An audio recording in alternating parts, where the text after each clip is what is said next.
तान्या हमेशा शैतानी करती रहती थी। खेल कूद की शौकीन तान्या कभी इधर भागती, कभी उधर।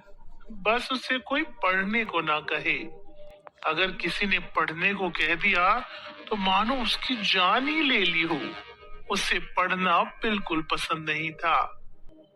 तान्या चाहती थी कि वो हमेशा खेलती कूदती रहे और उसकी माँ उसे रोज शाम को पढ़ने के लिए बिठा देती। एक दिन तान्या अपना सबसे पसंदीदा खेल खेल रही थी। जैसे ही उसकी माँ ने उसे पढ़ने के लिए कहा, वो बहुत ज्यादा गुस्सा हो गई। उसने सोचा कि अगर घर की सारी किताबें जला दे तो उसकी प्रॉब्लम हमेशा के लिए सॉल्व हो जाएगी। अगले दिन जब उसकी माँ घर पर नहीं थी, तान्या ने सभी किताबों में आग लगा दी। उस आग में एक लाल किताब भी थी। जैसे ही वह किताब जली, बिजली जोर जोर से गिड़गिड़ाने लगी, तेज हवाएं चलने लगी और अचानक से एक लपट बाहर निकली जो धीरे धीरे एक औरत का रूप लेने लगी। तान्या उसे देखकर बहुत ज्यादा डर गई। तभी अचानक वहां उसकी माँ आ गई।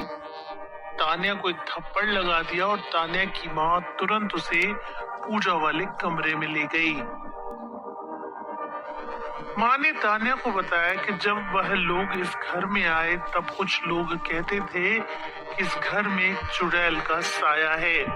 तो उन लोगों ने एक बड़े पुजारी को बुलाकर इस घर की पूजा कराई और उस पुजारी ने अपनी शक्ति से उस चुड़ैल के साये को इस किताब के अंदर बंद कर दिया और बोला कि कभी भी इस किताब को कोई हाथ न लगाए।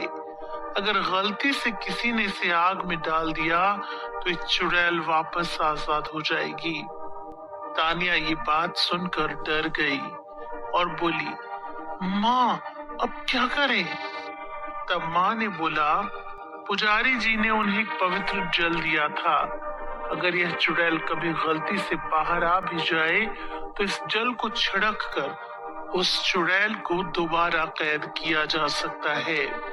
पर अब मुश्किल ये थी कि ये जल छिड़का जाए तो कैसे, क्योंकि वह चुड़ैल काफी गुस्से में थी।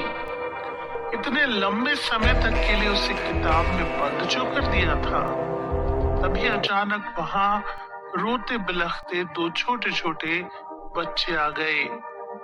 वह चुड़ैल उन बच्चों के पास शांति से खड़ी थी। माँ धीरे से कमरे से बाहर आई और उस चुड़ैल से बात करने की कोशिश करने लगी। जैसे ही इस चुड़ैल ने माँ को देखा, वह चुड़ैल माँ पर हमला करने के लिए भागी। माँ के हाथ में पवित्र जल था। उस जल को देखकर चुड़ैल डर गई और बोली, वहीं रुक जाओ, मेरे पर ये जल मत डालो, मेरे बच्चे फिर अकेले हो जाएंगे। माँ ने उस चुड़ैल को बड़े ध्यान से देखा और पूछा, बताओ तुम्हारे साथ क्या हुआ था? चुड़ैल बोली, मेरे पति ने मुझे वहीं जिंदा जला दिया था और मेरे बच्चे भूखे बिलखते रह गए। उन्होंने भी ऐसे ही दम तोड़ दिया। बस अंतर ये रह गया कि मैं तो चुड़ैल बन गई पर मेरे बच्चे भूत बन गए। तब से हम यहीं रहते थे, पर 10 साल पहले तुम आए और तुमने मुझे इस किताब में कैद कर दिया। आज मैं वापस आजाद हुई हूँ। मैं अपने बच्चों को वापस अकेला नहीं छोड़ना चाहती। माँ सोचने लगी कि अगर यह चुड़ैल ऐसे ही रही तो लोगों को नुकसान पहुंचाएगी। तभी चुड़ैल बोली, तुम हम पर जल मत डालो, हमें मुक्ति दिला दो। माँ ने पूछा कि मैं तुम्हें मुक्ति कैसे दिला सकती हूँ? उसने कहा कि तुम मेरे घर के पीछे वाले नीम के पेड़ के नीचे एक हवन कराओ और मेरे बच्चों की आत्मा की मुक्ति की प्रार्थना करो। माँ ने पूछा कि उस पेड़ के नीचे क्यों? वो बोली, मेरे पति ने मुझे यहीं जलाया था और कोई अगर उस पेड़ के नीचे हवन करता है और मेरे बच्चों की मुक्ति की प्रार्थना करता है तो हमें मुक्ति मिल जाएगी।